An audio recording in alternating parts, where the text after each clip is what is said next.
I never believed in mystical things or ghost stories. However, after that night, my beliefs changed.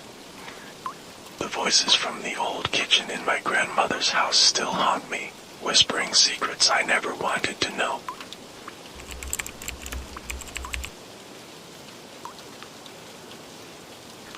The village felt both strange and familiar. 10 years had passed since I last set foot here, spending my holidays with my grandmother in this old house.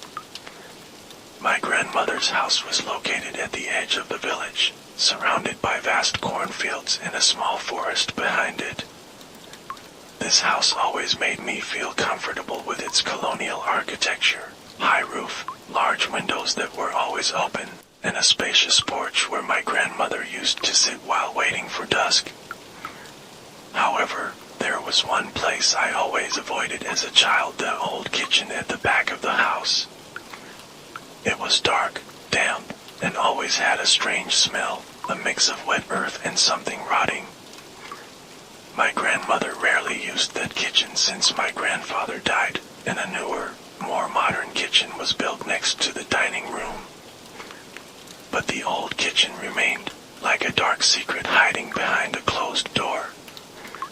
As I entered the house, childhood memories hit me hard. The living room was still the same, with old sofas and family photos hanging on the walls. Portraits of my grandmother and grandfather, with their warm smiles, greeted me. However, there was a strange feeling lingering in the air, as if this house was hiding something unseen.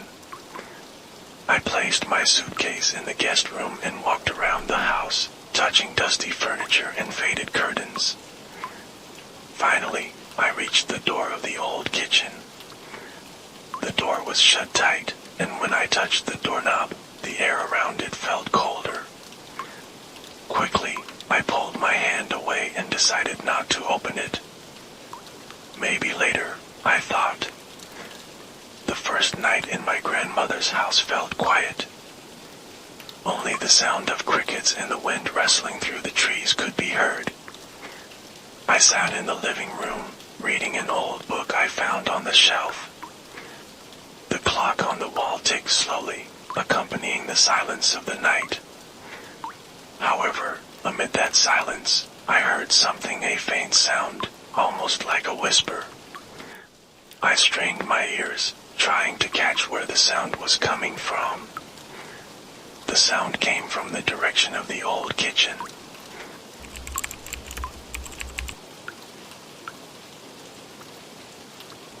At first, I thought it was just a rat or a stray cat that had gotten into the house.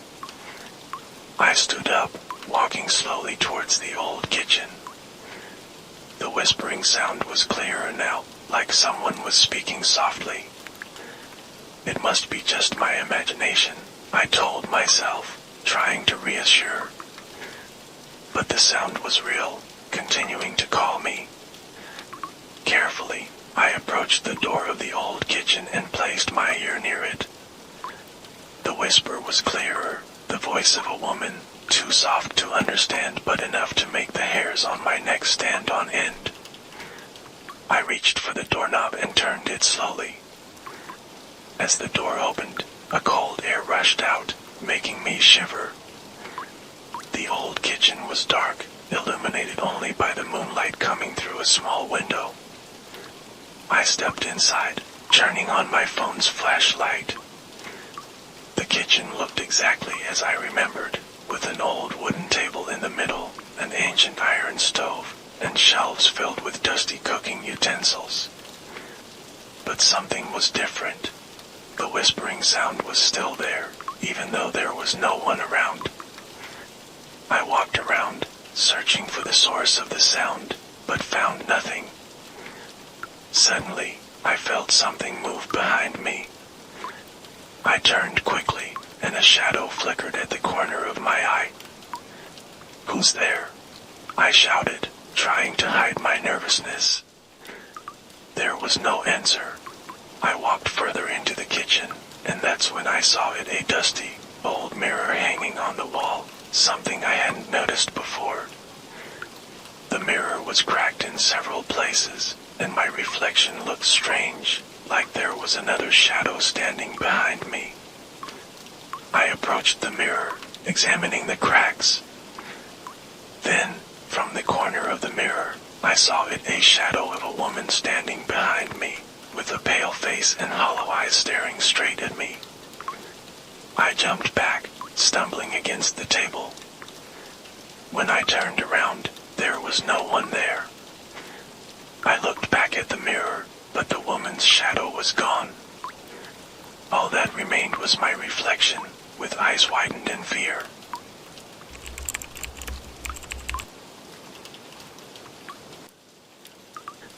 I left the kitchen with trembling steps, slamming the door behind me. My heart was pounding, and cold sweat ran down my forehead. What did I just see? I thought. Trying to stay calm, I sat in the living room, attempting to control my labored breathing. I had to convince myself that this was just a figment of my imagination, triggered by old memories and darkness. However, as I tried to sleep, the image of the woman in the mirror kept appearing in my mind. The whispering voice, though distant and faint, still felt real.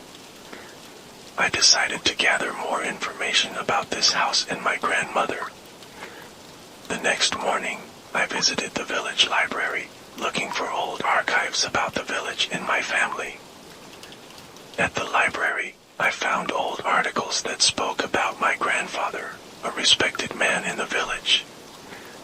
But one article caught my attention. It was about a woman named Lila, who mysteriously disappeared 50 years ago.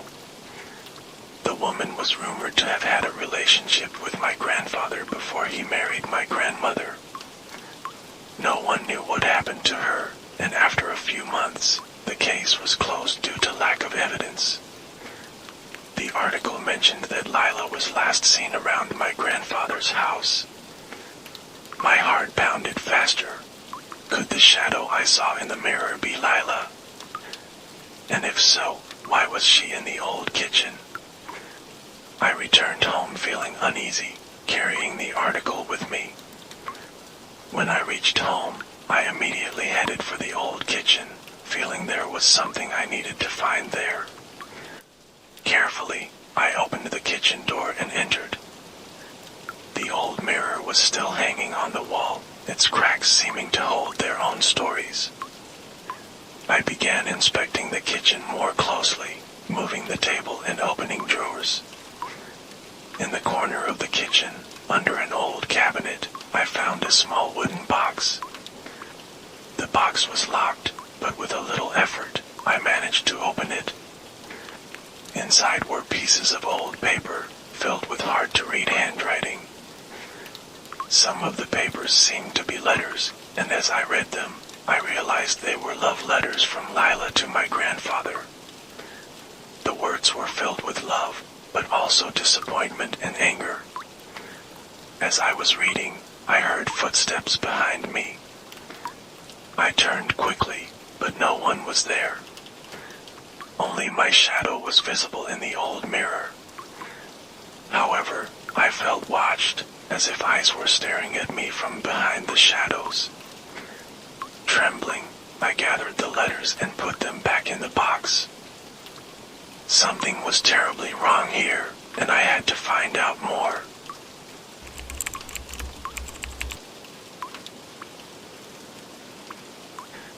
The uneasy feeling grew stronger each passing day.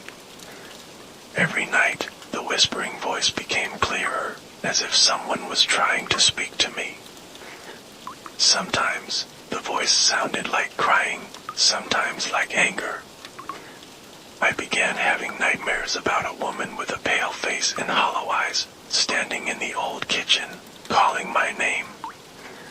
I spoke to some of my grandmother's old neighbors, trying to find out more about Lila. An old neighbor, Mr. Rudy, told me that Lila was a beautiful woman well known in the village. She was a longtime friend of my grandfather, but after he married my grandmother, Lila became more reclusive.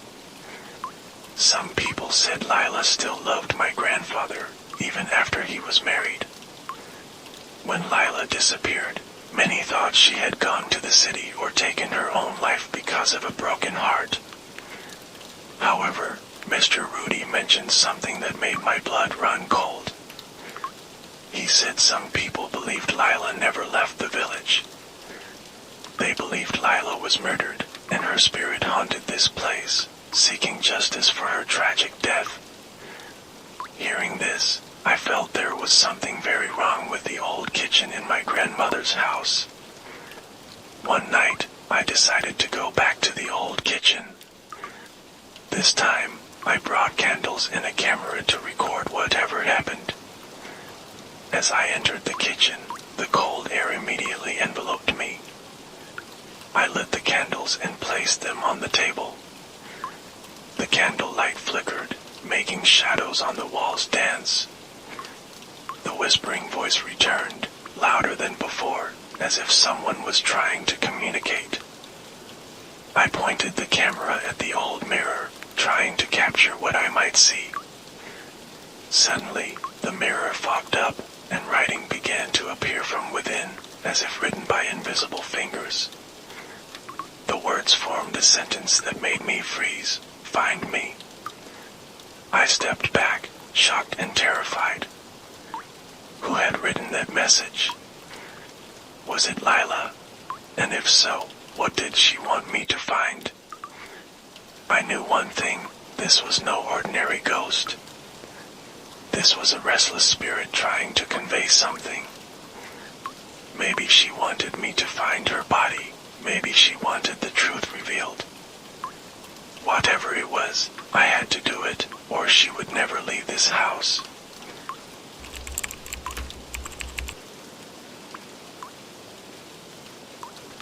The whispering voice grew louder each night, filling my mind with terrifying images. I felt like someone was following my every move, as if the shadow from the kitchen had become a part of my life. My body felt tired, and my mind became hazy, like a thick fog covering my consciousness. One night, while I was sitting in the living room, I felt something strange.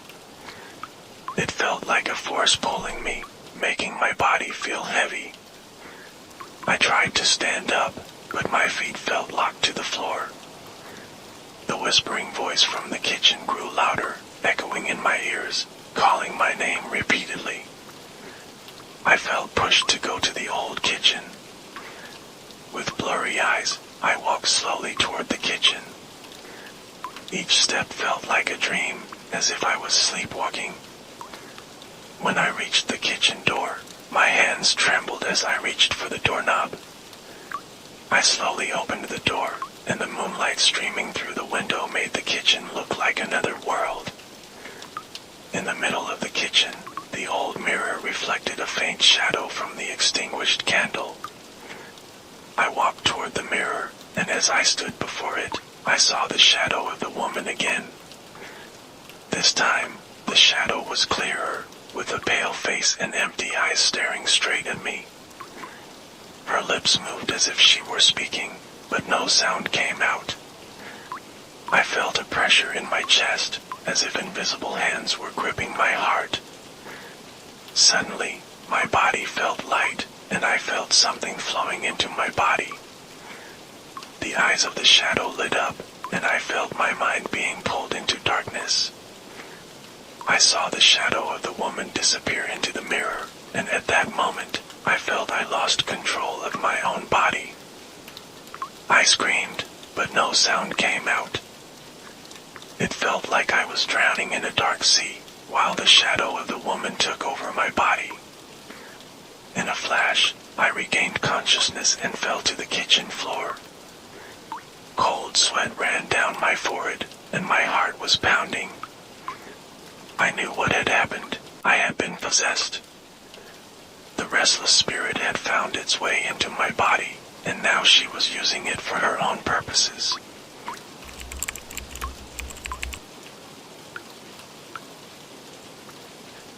The following nights were hell for me. I felt like a spectator in my own body, while Lila's spirit controlled my movements. Every time I tried to resist, she pressed harder, rendering me helpless. In my dreams, I saw Lila, whispering to me about her pain and anger.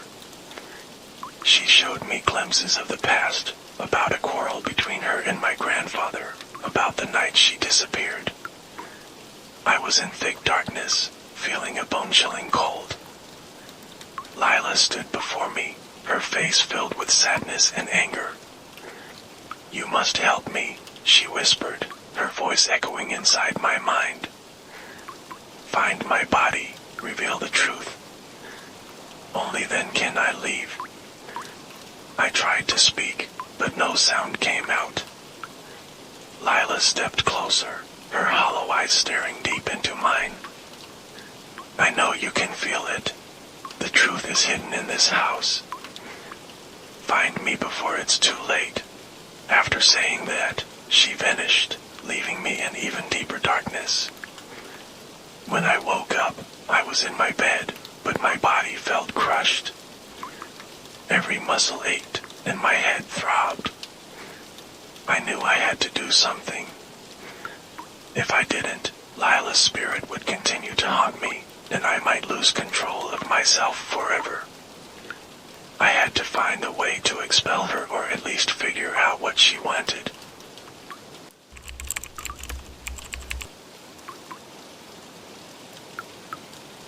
I started making plans to search deeper in the old kitchen. I knew the key to freeing Lila's spirit lay there, perhaps hidden behind the walls or beneath the floor. I armed myself with a flashlight, a crowbar, and a camera. I didn't know what I would find, but I knew I had to try. When night fell, I carefully entered the old kitchen. The whispering voices greeted me, softer but more urgent. I began tapping the walls, listening for a different sound. In one corner of the kitchen, behind a cabinet, I heard a different sound. I moved the cabinet and found a loose floorboard. Using the crowbar, I lifted the floorboard and found a small hole underneath. Inside the hole, I found an old iron box. I carefully opened it, and inside were several items: a gold necklace, a letter, and a photo. The photo was of Lila with my grandfather, with the background of this house. They looked happy, but there was something sad in Lila's eyes. I took out the letter and read it. The letter was written by Lila, telling about their relationship and how my grandfather had promised to marry her. But when he chose my grandmother, Lila felt betrayed and heartbroken. She wrote that she would make my grandfather pay for his betrayal. The letter ended with a sentence that made me shiver: "If I can't have him, then no one can. I will stay here, waiting for him, even if it means I have to die here."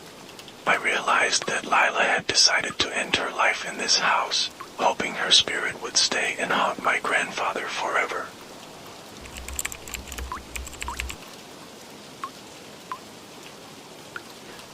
After that discovery, I knew I needed help. I went to see a shaman who lived on the outskirts of the village, someone known for their knowledge of the supernatural. The shaman, an old woman with sharp, mysterious eyes, listened to my story carefully. She nodded as if she had anticipated what had happened. Lila's spirit is still trapped in this world because of her grudge and pain, the shaman said. She needs justice for her death. She wants people to know what happened to her, and she wants the truth to be revealed.